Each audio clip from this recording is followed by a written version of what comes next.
Thanks for stopping by in this episode of Bladerunner Tool Sharpenings Before and After.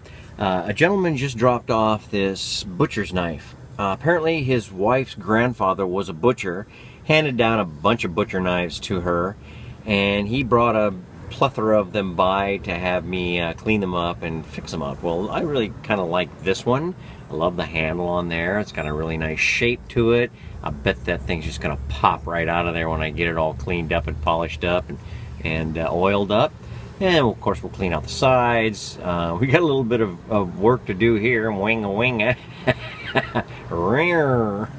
So we'll fix that all up and we will show. Oh, and then another thing here, I thought that was kind of cool.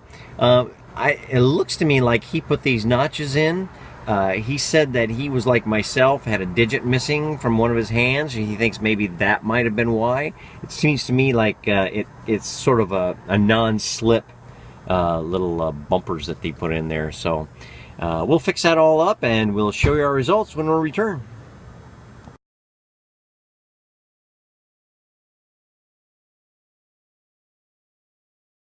Thank you for hanging in on this episode of Bladerunner Tool Sharpenings Before and After. As I told you before, a gentleman brought a plethora of butcher knives that his wife's grandfather used in his butcher shop. Here's one of them that I did. Just cleaned it all up actually. Put a little oil on the handle. Here's one. I believe this is an old timer, or an old file actually. What I did here was I ground the whole side down because as you can see, you get back to the spine and this knife is ultra thick. So if you go out and then straight down with your bevel, you go in and then down like that, you got a nasty wicked bevel. But if you taper it all the way down, well then you've got a really nice, actually this is probably used as a fillet knife right now because it's been worn down so far that having to thin it out makes it almost flexible and probably use it for a fillet knife. And then of course this old file, it actually says old file on it. Same thing, the butchers just wore these knives down to toothpicks, I swear. But I had to shave a lot of that off as well in order to get a decent edge on there. And then the handle pins came out really nice on this one here.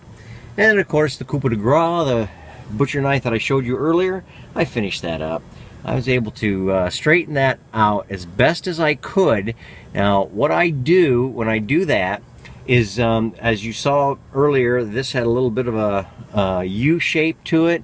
This also had an indent to it. Well, instead of knocking that all down and trying to even it all out, I tried to do it as I was grinding it. I tried to grind that out of that. It came out pretty good, I thought.